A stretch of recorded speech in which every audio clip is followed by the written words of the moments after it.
বাবার প্রেমে গাও গান, জ্ঞান রত্ন নাও তুলে, দুঃখ সব যাও ভুলে, এসো করি মন্থন, ছিড়বে মায়ার বন্ধন। ওম শান্তি। আজ ১৯শে ফেব্রুয়ারি ২০২৬-এর মধুর মর্লি মন্থনে অনেক অনেক স্বাগত। ওম শান্তি। আজ বাবা আমাদের উপর মানে আত্মার উপর বৃহস্পতির অবিনাশী দশা বসিয়ে মনকে কি অসীম খুশিতে ভরিয়ে দিয়েছেন। মনে হচ্ছে আত্মার উপর থেকে সব গ্রহণ, সব অন্ধকার যেন সরে যাচ্ছে। বাবা আজ ষাঁড়ের মধ্যে কত বড় একটা সত্য বলে দিয়েছেন। মিষ্টি বাচ্চারা এখন বিশেষভাবে ভারত এবং সমগ্র বিশ্বে বৃহস্পতির দশা বসবে। বাবা তোমাদের অর্থাৎ বাচ্চাদের দ্বারা ভারতকে সুখধাম বানাচ্ছেন। এটা তো শুধু একটা লাইন নয়, এটা তো বাবার দেওয়া চূড়ান্ত সত্য বচন, আমাদের ভাগ্যের রেখা। একদম।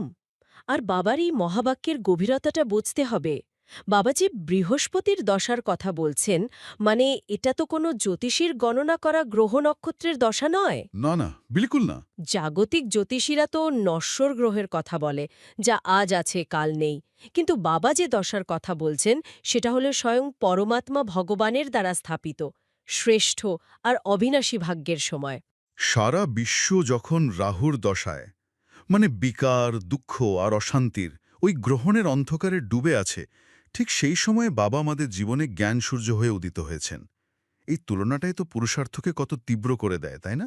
হ্যাঁ, ঠিক তাই। রাহুর দশা মানেই তো গ্রহণ লাগা, যেখানে আত্মার আসল যে স্বরূপ, মানে শান্তি, পবিত্রতা, সব ঢাকা পড়ে যায়। কাম, ক্রোধ, লোভ, মোহ, অহংকার, এই ৫ বিকারের রাহু আত্মাকে তো পুরো গ্রাস করে ফেলেছে। সেই কারণেই তো মানুষ আজ এত দুঃখী, এত অশান্ত। আর সেখানে বাবা এসে বলছেন বৃহস্পতির দশার কথা। সর্বোচ্চ সুখ, শান্তি আর পবিত্রতার সময়। একদম। আর এই দশা কোনো পূজাপাঠ বা যাগযজ্ঞ করে তো পাওয়া যায় না। এটা স্বয়ং বাবার শ্রীমতির দ্বারা, বাবার শ্রীমতে চলার দ্বারা প্রাপ্ত হয়। সংগমযুগের শুরু আর সত্যযুগের পূর্ণতা। আজকের দুনিয়ায় মানুষ তো গ্রহের দশা ঠিক করার জন্য কত কি করে, কত অর্থ, কত সময়, কত পাথর ধারণ করে, কিন্তু সবই তো অল্পকালের জন্য। ঠিক। কিন্তু বাবা আমাদের অবিনাশী অক্ষয় দশা স্থাপন করে দিচ্ছেন, যা কিনা পুরো অর্ধেক কল্প, মানে ২১ জন্ম আমাদের সঙ্গে থাকবে। উম, আর এই মহাবাক্যের পরিণামটাও তো খুব গভীর। বাবা বলছেন তিনি আমাদের দ্বারাই ভারতকে সুখধাম বানাচ্ছেন, অর্থাৎ আমরাই হলাম সেই বিশ্ব পরিবর্তনের কার্যের নিমিত্ত আত্মা। এই দায়িত্ববোধটা থাকা খুব জরুরি। হ্যাঁ, এই দায়িত্বের স্মৃতি আর এই প্রাপ্তির নেশা দুটোই একসঙ্গে থাকা উচিত। যদি সঙ্গম যুগের শ্রেষ্ঠ সময়ে, মানে এই সময়ে যদি বাবার শ্রীমতে না চলি, তাহলে তো আত্মা এই অবিনাশী দশা থেকে বঞ্চিত হয়ে যাবে। সময় চলে গেলে আর কিছুই করা থাকবে না। কিছুই না, আত্মা রাহুর দশাতেই থেকে যাবে। আর বাবা যখন স্বর্গ স্থাপন করবেন, তখন তো সেই নতুন রাজ্যের সামান্য প্রজা হওয়ার যোগ্যতাও থাকবে না। এর প্রভাব তো ব্রাহ্মণ জীবনে স্পষ্ট দেখা যায়। কিভাবে? যখন কোনো ব্রাহ্মণ এই দৃঢ় নেশায় থাকে যে আমার ওপর স্বয়ং বাবার দেওয়া বৃহস্পতির দশা চলছে, তখন মায়া বা পরিস্থিতির ছোটখাটো সমস্যা তাকে আর বিচলিত করতে পারে না। তার বুদ্ধি অসীম খুশিতে ভরপুর থাকে। জাগতিক দুঃখের মেঘ তার ওপর ছায়া ফেলতে পারে না, কারণ সে জানে যে সে স্বয়ং ভাগ্যবিধাতার ছত্রছায়ায় আছে। বাবা আজ প্রশ্নটাও কত গভীর করেছেন, আমাদের পুরুষার্থের আয়না দেখিয়ে দিয়েছেন যেন। বাবা জিজ্ঞাসা করছেন, ১৬ কলা সম্পূর্ণ হওয়ার জন্য বাচ্চারা তোমরা কোন পুরুষার্থ করছো? আর বাবা তার উত্তর আর যুক্তিও কত সহজ করে দিয়েছেন। বাবা বলছেন যোগ বল জমা করার, যোগ বলের দ্বারা তোমরা ১৬ কলা সম্পূর্ণ হচ্ছ। আর বাবা তো এটাও বলেছেন, এই কারণে বাবা বলেন দান করো আর গ্রহণ মুক্ত হও। হ্যাঁ, কাম বিকার অধপতনে নিয়ে যায়। এই বিকার দান করলেই তোমরা ১৬ কলা সম্পূর্ণ হয়ে যাবে। আর দেহমুভি অভিমানকে ত্যাগ করে দেহী অভিমানী হও, শরীরের বোধ ত্যাগ করো। দান করো আর গ্রহণ মুক্ত হও। বাবা কত অল্প কথায় পুরুষার্থে সার বুঝিয়ে দিয়েছেন, কিন্তু এই দানের অর্থটা মানে এর গভীরতাটা অনেক। খুবই গভীর। বাবা তো এখানে জাগতিক অর্থ, বস্ত্র বা অন্য দানের কথা বলছেন না। সেই দান তো মানুষ জন্মজন্মান্তর ধরে করে আসছে, কিন্তু তাতে তো আত্মার গ্রহণমুক্ত হয়নি। না। বাবা বলছেন আত্মার ওপর যে 5টি বিকারের গ্রহণ লেগেছে তাকে দান করার কথা। আর বাবা নির্দিষ্ট করেও দিয়েছেন যে এর মধ্যে প্রধান হল কাম বিকার। এই বিকারটাই আত্মাকে সবচেয়ে বেশি নিচে নামায়। একদম। এই একটি বিকারই তো আত্মাকে 84 জন্মের চক্রে নামিয়ে কলাহীন করে দেয়। বাবা বলেন এই বিকারকে সম্পূর্ণভাবে মনে, বচনে, কর্মে, এমনকি সংকল্পেও বাবার কাছে দান অর্থাৎ সমর্পণ করে দিতে হবে। আর এই দানের মাধ্যমেই যোগবল জমা হয়। এ প্রক্রিয়াটা আসলে কিভাবে কাজ করে? প্রক্রিয়াটা খুব সূক্ষ্ম। যখন আত্মা দেহ অভিমানের বশে এ বিকারের সংকল্প করে, তখন তার যে আধ্যাত্মিক শক্তি বা প্রাণ শক্তি সেটা জলের মতো বেরিয়ে যায়, আত্মা দুর্বল হয়ে পড়ে। কিন্তু যখন আত্মা নিশ্চয় বুদ্ধি হয়ে এই বিকারকে বাবার চরণে সমর্পণ করে, তখন সেই শক্তির অপচয়টা বন্ধ হয়ে যায়। আর সেই সঞ্চিত শক্তি আত্মার অ্যাকাউন্টে যোগ বল হিসেবে জমা হতে থাকে। আচ্ছা। আর এই যোগ বলের অগ্নিতেই আত্মার ওপর জন্মজন্মান্তরের যে বিকর্মের বোঝা চেপে আছে তা ভস্ম হতে শুরু করে। আত্মা ধীরে ধীরে পবিত্র, নির্বিকারী হতে থাকে, আর তার কলা অর্থাৎ দিব্য গুণগুলি আবার জাগ্রত হতে থাকে।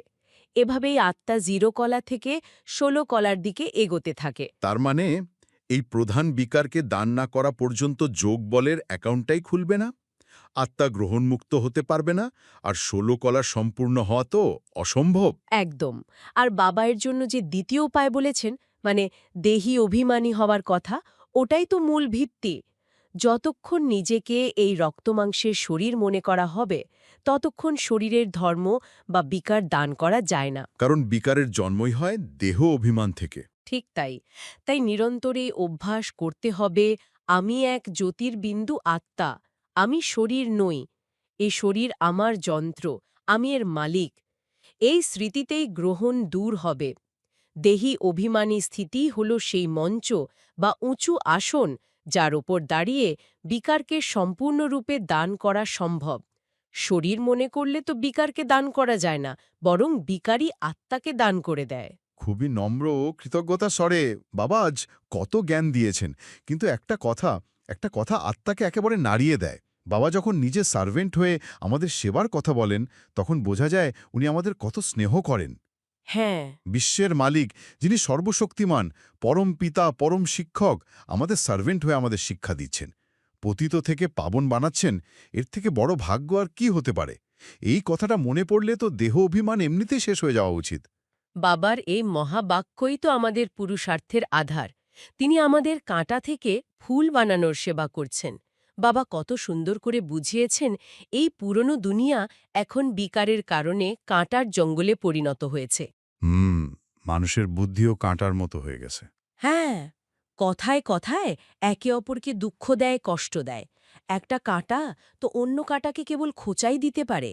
আর বাবা এসে জ্ঞান দিয়ে, যোগ শিখিয়ে আমাদের এমন ফুল তৈরি করছেন যাদের সত্যযুগের ফুলের বাগান তৈরি হবে। আমরা ব্রাহ্মণাত্মারা হলাম সেই ফুল, যারা শুধু সুগন্ধি দেবে। শান্তি আর সুখের কম্পন ছড়াবে। বাবা তো স্বস্তিক চিহ্নের আধ্যাত্মিক রহস্য খুলে দিয়েছেন, যা আমরা এতদিন শুধু ব্যবসার খাতায় দেখে এসেছি। তার যে এত গভীর অর্থ রয়েছে, এটা তো আমাদের সম্পূর্ণ চক্রের হিসাব। ঠিক, বাবা বুঝিয়েছেন ওটা শুধু জাগতিক ব্যবসার খাতায় আঁকার চিহ্ন নয়, ওটা হলো অসীম জগতের হিসাব। এর 4টি ভাগ, সত্য, ত্রেতা, দাপর, কলি, এই 4 যুগের প্রতীক। এই স্বস্তিকের মাধ্যমেই তো বাবা কল্পের সঠিক আয়ু, মানে 5000 বছরের হিসাবটা বুঝিয়ে দেন। আর শাস্ত্রের লক্ষ লক্ষ বছরের ভুল ধারণা থেকে বুদ্ধিকে মুক্ত করেন। একদম। একইভাবে সিঁড়ির ছবির মাধ্যমেও বাবা আমাদের 84 জন্মের পুরো যাত্রাকে আয়নার মতো স্পষ্ট করে দিয়েছেন। কিভাবে আমরা 16 কলা সম্পূর্ণ দেবতা থেকে ধীরে ধীরে নামতে নামতে কলাহীন, পতিত হয়ে পড়েছি, আর এখন সংগ্রাম যুগে বাবার হাত ধরে যোগ বলের সিঁড়ি দিয়ে আবার ওপরে উঠছি। এই ছবি হলো আমাদের আত্মজীবনী। 1 সেকেন্ডে 84 জন্মের পার্ট স্মৃতিতে চলে আসে। হ্যাঁ, আর বাবার ড্রামার যে গভীর রহস্য বুঝিয়েছেন তা তো সব অভিযোগ থেকে মুক্ত করে দেয়। এই সৃষ্টিতে ৩ ভাগ সুখ আর মাত্র ১ ভাগ দুঃখ।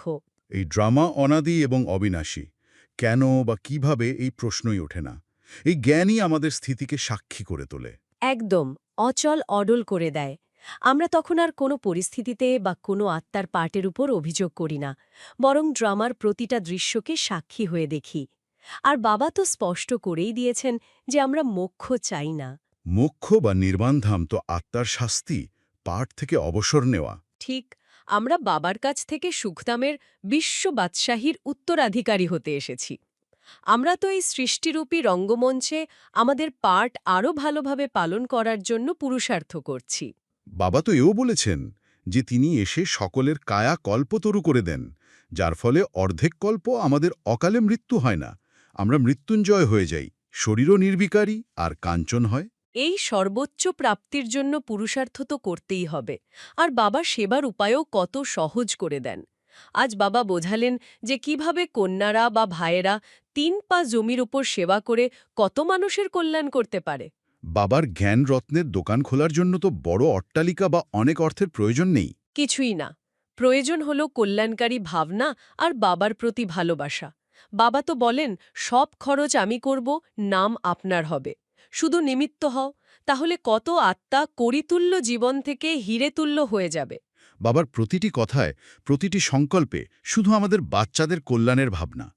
তিনি আমাদের ভালোর জন্য কত যুক্তি রচনা করেন, কতভাবে বোঝান। আচ্ছা, মিষ্টি মিষ্টি হারানিধি বাচ্চাদের প্রতি মাতা-পিতা, বাপ-দাদার স্নেহ সুমন, স্মরণ, ভালোবাসা আর সুপ্রভাত। আত্মাদের পিতা তার আত্মারূপী বাচ্চাদেরকে জানাচ্ছেন নমস্কার। বাবার এই ভালোবাসা পেয়ে মনটা ভরে গেল। বাবার এই ভালোবাসার শক্তি নিয়েই চলুন ধারণার দিকে এগোই।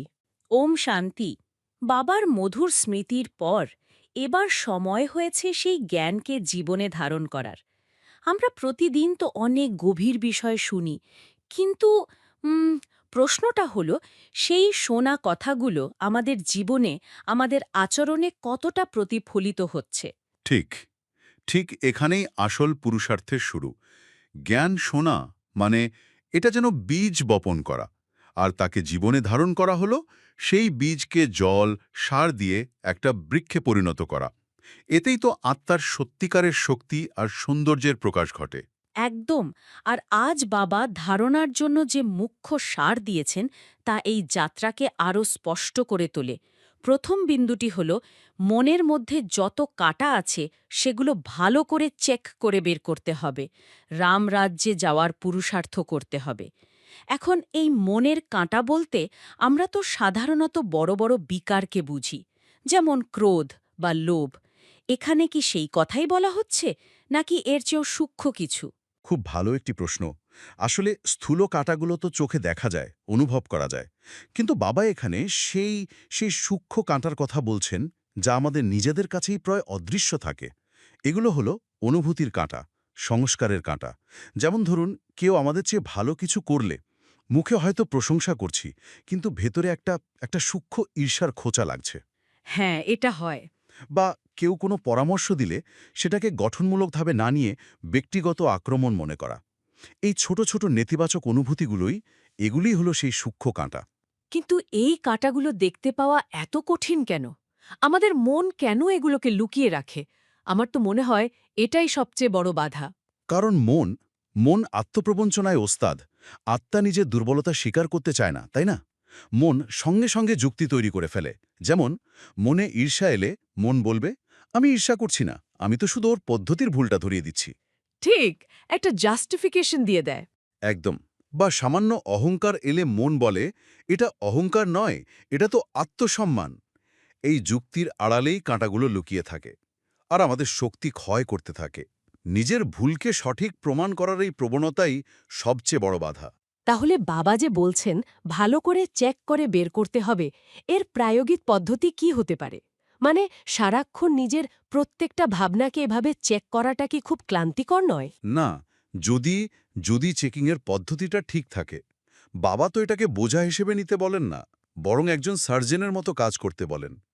এর পদ্ধতি হল নির্মম সততার সাথে নিজের ভেতরের উদ্দেশ্যকে দেখা। সারাদিন যে কোনো পরিস্থিতিতে মনের প্রথম প্রতিক্রিয়া কি হচ্ছে সেদিকে মনোযোগ দেওয়া। প্রথম প্রতিক্রিয়া।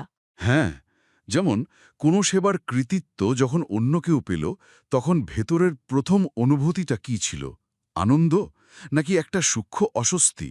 কেউ আমাদের কথা না শুনলে বিরক্তি আসছে, নাকি কল্যাণ ভাবনা থাকছে? এই চেকিং সমালোচনার জন্য নয়, এটা রোগ নির্ণয়ের জন্য। আর প্রেরণাটা কি? রামরাজ্যে যাওয়ার অধিকার। যখন লক্ষ্য স্থির থাকে যে আমি স্বর্গের অধিকারী আত্মা, তখন এই ঘর পরিষ্কার করার কাজটাকে আর বোঝা মনে হয় না, বরং আনন্দদায়ক লাগে। বাহ, অর্থাৎ লক্ষ্যটা বড় হলে এই ছোট ছোট বাধা দূর করার শক্তিও পাওয়া যায়। বেশ, তাহলে ভেতরের জগৎ পরিষ্কার করার পর এবার কি বাইরের জগতের সঙ্গে সম্পর্কের দিকে আলোকপাত করা হচ্ছে? কারণ দ্বিতীয় বিন্দুটি বেশ আকর্ষণীয়। বাবা বলছেন অবিনাশী জ্ঞানরত্নের সওদা করে অন্যের কল্যাণের জন্য সময় দিতে হবে, নিজে সুন্দর হয়ে অন্যকেও সুন্দর বানাতে হবে। এখানে সওদা বা ব্যবসার মতো শব্দ ব্যবহার করা হয়েছে। হ্যাঁ, শিব বাবা তো নিজেকে সবচেয়ে বড় ব্যবসায়ী বলেন। তিনি শেখাচ্ছেন যে আধ্যাত্মিকতা মানে পালিয়ে যাওয়া নয়, বরং জগতের মধ্যে থেকে লেনদেন করা। তবে এই ব্যবসা জাগতিক ব্যবসা থেকে সম্পূর্ণ আলাদা। জাগতিক ব্যবসায় দিলে কমে যায়, কিন্তু এই জ্ঞানরত্নের ব্যবসায় যত দান করা যায়, নিজের তত বৃদ্ধি হয়। কিন্তু এই সওদাগর বা ব্যবসায়ী হওয়ার পথে বাধাগুলো কি কি? মানে অনেকের মনে হয় আমার নিজের অবস্থাই তো ঠিক নেই, আমি অন্যকে কি জ্ঞান দেব? ঠিক। বা খুব সাধারণ একটা অজুহাত হলো আমার সময় নেই। এই দ্বিধা থেকে বেরোনোর উপায় কি? এই এগুলোই মায়ার সবচেয়ে বড় কৌশল। বাবা এর জন্য খুব সুন্দর একটি যুক্তি দিয়েছেন। তিনি বলছেন, নিজে সুন্দর হয়ে অন্যকেও সুন্দর বানাতে হবে। এই প্রক্রিয়াটি একসাথে চলে, আলাদাভাবে নয়। আমরা যদি ভাবি আগে আমি ১০০% নিখুঁত হব, তারপর সেবা করব, তাহলে সেই দিন কখনো আসবে না। আসবে না ঠিক। সেবা করাটাই নিখুঁত হওয়ার সবচেয়ে দ্রুত পদ্ধতি। যখন আমরা অন্যকে কোনো পয়েন্ট বোঝানোর চেষ্টা করি, তখন সেই পয়েন্টটা আমাদের নিজের বুদ্ধিতে আরও স্পষ্ট হয়ে বসে যায়। সেবা আমাদের অহংকারকে ভাঙে, ধৈর্য শেখায়, আর নিজের সংস্কারকে দ্রুত পরিবর্তন করার সুযোগ করে দেয়। তার মানে এটা একমুখী ট্রাফিক নয়, এটা নিজের এবং অন্যের একটা যুগপৎ রূপান্তরের প্রক্রিয়া।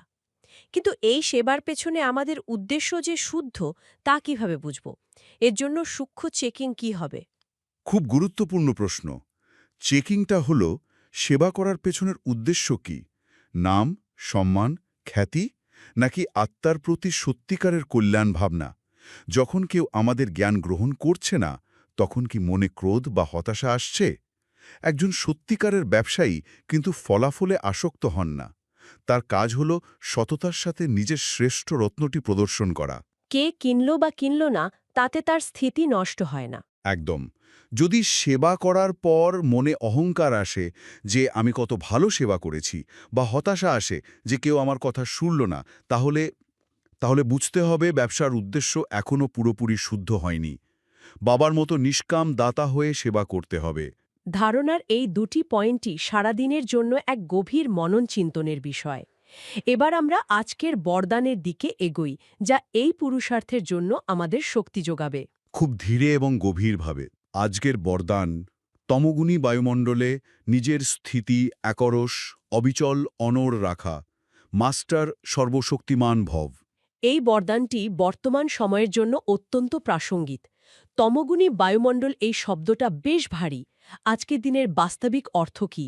এটা কি শুধু পরিবেশ দূষণের কথা বলছে, নাকি আরও গভীর কিছু? এটা হলো চেতনার দূষণ। খবরের কাগজ খুললে বা টেলিভিশন চালালে যে ভয়, ঘৃণা, অশান্তি, বিভেদের তরঙ্গ আমাদের দিকে ছুটে আসে, সোশ্যাল মিডিয়ায় যে ঈর্ষা আর প্রদর্শনের প্রতিযোগিতা চলে, মানুষের সম্পর্কে যে অবিশ্বাস আর স্বার্থপরতা, এই সব কিছু মিলেই আজকের তমগুণী বায়ুমণ্ডল। এই বায়ুমণ্ডল অদৃশ্যভাবে আমাদের মনের শান্তি আর শক্তিকে শুষে নেওয়ার চেষ্টা করে। এই পরিস্থিতিতে শান্ত থাকাটাই সবচেয়ে বড় চ্যালেঞ্জ। আর এই চ্যালেঞ্জের মোকাবেলা করার জন্যেই বাবা আমাদের মাস্টার সর্বশক্তিমান বরদান দিচ্ছেন। কিন্তু মাস্টার সর্বশক্তিমান, এটা তো একটা খেতাব বা উপাধি। শুধু এই উপাধি স্মরণ করলেই কি স্থিতি অবিচ্ছল হয়ে যাবে? এটা কিভাবে কাজ করে? এটা শুধু একটা খেতাব নয়, বাবা একে বলেন সম্মান। সমান মানে হলো নিজের সত্যিকারের আত্মপরিচয়ের স্মৃতি। যেমন একজন রাজার সন্তান, সে সবসময় এই স্মৃতিতে থাকে যে সে একজন রাজকুমার, সাধারণ প্রজা নয়। এই স্মৃতি তার আচরণ, তার কথাবার্তা, তার সিদ্ধান্তকে নিয়ন্ত্রণ করে। ঠিক তেমনি যখন আমরা এই স্মৃতিতে থাকি যে আমি সাধারণ আত্মা নই, আমি স্বয়ং সর্বশক্তিমান বাবার সন্তান, মাস্টার সর্বশক্তিমান, তখন এই চেতনাটাই আমাদের চারিদিকে একটা অদৃশ্য সুরক্ষা কবচ তৈরি করে। বাইরের নেতিবাচকতা সেই কবচ ভেদ করে ভেতরে প্রবেশ করতে পারে না। তার মানে এটা একটা মানসিক অবস্থার পরিবর্তন। কিন্তু এই স্থিতি কি সব ধরনের পরীক্ষাতেই কাজ করে? বাবা এখানে প্রকৃতি, লৌকিক সম্বন্ধ বা দৈবী পরিবারের পরীক্ষার কথা উল্লেখ করেছেন। হ্যাঁ, এই সম্মান সব পরীক্ষাতেই আমাদের ঢাল। প্রকৃতির পরীক্ষা মানে অসুস্থতা বা প্রাকৃতিক দুর্যোগের মতো পরিস্থিতি। লৌকিক সম্বন্ধের পরীক্ষা হল পরিবার বা কর্মক্ষেত্রের মানুষের থেকে আসা নেতিবাচক ব্যবহার। আর সবচেয়ে সূক্ষ্ম হল দৈবী পরিবারের পরীক্ষা, অর্থাৎ নিজেদের ব্রাহ্মণ পরিবারের মধ্যেও মতের ভিন্নতা বা কারোর আচরণে কষ্ট পাওয়া। এই ৩ ধরনের পরীক্ষাতেই যখন বুদ্ধি আমি আত্মা, আমি অসহায় এই দেহ অভিমানের স্তরে থাকে, তখন সে প্রভাবিত হয়। কিন্তু যখন বুদ্ধি আমি মাস্টার সর্বশক্তিমান এই সম্মানে স্থিত হয়, তখন সে পরিস্থিতিকে ভয় পায় না, তাকে একটি খেলা বা ড্রামার দৃশ্য হিসেবে দেখতে পারে। তখন ভেতরে শান্তি নষ্ট হয় না, স্থিতি একরস থাকে। কিন্তু এই স্থিতিটা কি শুধু বুদ্ধির স্তরে ভাবলেই হবে, নাকি এর জন্য গভীর অনুভূতির প্রয়োজন? অবশ্যই, অবশ্যই অনুভূতির প্রয়োজন। এটা শুধু তথ্যের বিষয় নয়। ধ্যানের গভীরে গিয়ে শিব বাবার সাথে যুক্ত হয়ে নিজেকে সেই সর্বশক্তিমান সত্তার সন্তান হিসেবে অনুভব করতে হয়। বাবার থেকে সমস্ত শক্তি, শান্তি, পবিত্রতার কিরণ আমার মধ্যে আসছে, এই অনুভূতি যখন দৃঢ় হয়, তখনই স্থিতি অবিচল অনড় হয়ে ওঠে। এটা একটা অনুভবের স্থিতি, শুধু চিন্তার নয়। এই অনুভবের স্থিতি আমাদের বর্ম। আর আজকের স্লোগানটি যেন এই বরদানকে জীবনে ধারণ করার চাবিকাঠি। স্লোগানটি হল, বরদানদাতা বাবাকে নিজের সত্যিকারের সাথী বানিয়ে নাও, তাহলে বরদানের ঝুলি ভরপুর থাকবে। কি অসাধারণ সংযোগ! বরদানপ্রাপ্ত করার উপায় স্লোগানেই বলে দেওয়া হয়েছে। বরদাতা অর্থাৎ যিনি বরদান দেন, সেই শিব বাবা যদি আমাদের সাথী হন, তাহলে তো বরদানের জন্য আলাদা করে চাইতে হবে না। যার কাছে অফুরন্ত ভাণ্ডার আছে, তিনি যদি আপনার সার্বক্ষণিক সঙ্গী হন, তাহলে আপনার ঝুলি তো স্বাভাবিকভাবেই ভরপুর থাকবে। এখানে সত্যিকারের সাথে কথাটার উপর খুব জোর দেওয়া হয়েছে। এর অর্থ কি? এটা কি শুধু বাবাকে স্মরণ করা? কোনো সিদ্ধান্ত নেওয়ার আগে তার সাথে পরামর্শ করা, অর্থাৎ শ্রীমতকে সামনে রাখা। কোনো কাজে সফলতা এলে অহংকার না করে বাবাকে ধন্যবাদ দেওয়া, আর ব্যর্থতা এলে ভেঙে না পড়ে বাবার কোলে নিজেকে সঁপে দেওয়া। যখন এই রকম নিবিড় জীবন্ত সম্পর্ক তৈরি হয়, তখন বাবার সমস্ত শক্তি, সমস্ত গুণ আমাদের মধ্যে স্বাভাবিকভাবেই আসতে থাকে। বাহ! তখন আর আলাদা করে পুরুষার্থ করতে হয় না, সবকিছু সহজ হয়ে যায়। এই ব্যক্তিগত সাধনা যখন সম্মিলিত রূপ নেয়, তখনই বোধহয় সংগঠন শক্তিশালী হয়। আজকের অব্যক্ত ইশারা সেই দিকেই ইঙ্গিত করছে। ঠিক তাই। অব্যক্ত ইশারাটি হল একতা আর বিশ্বাসের বিশেষত্বের দ্বারা সফলতা সম্পন্ন হও। তোমাদের যে মূল সংস্কার আছে, তাকে মিটিয়ে বাপদাদার সংস্কারগুলিকে কপি করে সমান আর সম্পূর্ণ হও। স্লোগানটি হল ব্যক্তিগত যাত্রার ভিত্তি, আর অব্যক্ত ইশারা হল তার সম্মিলিত প্রকাশ। তাহলে একতার পথে সবচেয়ে বড় বাধা হিসেবে মূল সংস্কার বা আমাদের পুরনো স্বভাবের কথা বলা হয়েছে। হ্যাঁ, আমার মতো, আমার ভাবনা, আমার আজ করার পদ্ধতি, এই আমার ভাবটাই হল অনৈক্যের মূল কারণ। আমাদের প্রত্যেকের পুরনো সংস্কারগুলো একে অপরের সাথে সংঘাত তৈরি করে। তাহলে বাপদাদার সমাধান কি? এখানে বাপদাদার সংস্কারগুলিকে কপি করার কথা বলা হয়েছে, কিন্তু কপি করা বা নকল করার শব্দটা অনেক সময় একটু নেতিবাচক শোনায়। এর গভীর অর্থ কি? এখানে কপি করার অর্থ অন্ধ অনুকরণ নয়। এর অর্থ হল বাপদাদাকে নিজেদের আদর্শ বা রোল মডেল হিসেবে গ্রহণ করা। বাপদাদার সংস্কার কি? নির্মলতা, নম্রতা, অসীম ধৈর্য, কল্যাণ ভাবনা, নিঃস্বার্থ সেবা। যখন আমি নিজের সংস্কারকে, যেমন অল্পতে রেগে যাওয়া বা অধৈর্য হওয়া, ছেড়ে দিয়ে বাবার নম্রতার সংস্কারকে ধারণ করার পুরুষার্থ করি এবং সংগঠনের অন্য সবাইও তাই করে, তখন আমাদের মধ্যে আর কোনো সংঘাতের জায়গাই থাকে না। কারণ আমাদের সবার লক্ষ্য একজনই, বাপদাদার সমান হওয়া। তার মানে যখন আদর্শ এক হয়ে যায় তখন পথও এক হয়ে যায় এবং একতা স্বাভাবিকভাবে চলে আসে। জোর করে একতা স্থাপন করতে হয় না। একদম। আর এই আত্মিক একতার দ্বারাই বাবার প্রত্যক্ষতা হবে। সংগঠনকে দেখে বিশ্ব বুঝতে পারবে যে পরমাত্মা পৃথিবীতে এসেছেন এবং এমন দেবী দেবতা তৈরি করছেন যাদের মধ্যে কোনো মতভেদ নেই, কেবল প্রেম আর সহযোগিতা আছে। এই একতার শক্তি বিশ্বের কাছে ঈশ্বরের আগমনীর বার্তা পৌঁছে দেবে। এইভাবেই এক ধর্ম, এক রাজ্য, এক মতের স্থাপনা হবে। অর্থাৎ আজকের পুরো আলোচনাটি একটি সম্পূর্ণ যাত্রাপথ দেখাচ্ছে। নিজের ভেতরের সূক্ষ্ম কাটা বের করে নিজেকে শুদ্ধ করা থেকে শুরু করে মাস্টার সর্বশক্তিমান হয়ে স্থিতিশীল থাকা এবং সবশেষে বাপদাদাকে কপি করে সংগঠনের স্বর্গীয় একতা স্থাপন করা, এই হল সম্পূর্ণতার পথ। প্রতিটি বিন্দু একে অপরের সাথে যুক্ত। হ্যাঁ, ব্যক্তিগত পুরুষার্থ থেকে শুরু করে বিশ্ব কল্যাণের এক সম্পূর্ণ চিত্র। এই জ্ঞানকে জীবনে প্রয়োগ করতে পারলেই সত্যিকারের রূপান্তর সম্ভব। বাবার এই অমূল্য রত্নগুলোকে সারা দিন নিজের মধ্যে ধারণ করি। ওম শান্তি।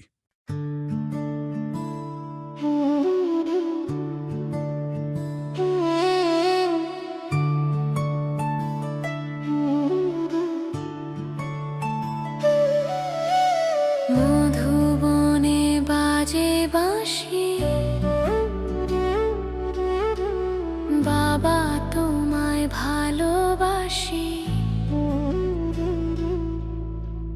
মুরলি শুনে জুড়ায় প্রাণ, বাবার প্রেমে গাও গান।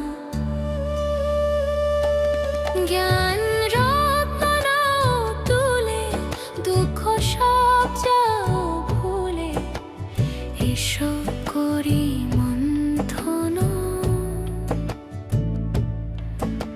ছিড়বে মায়ার বন্ধন।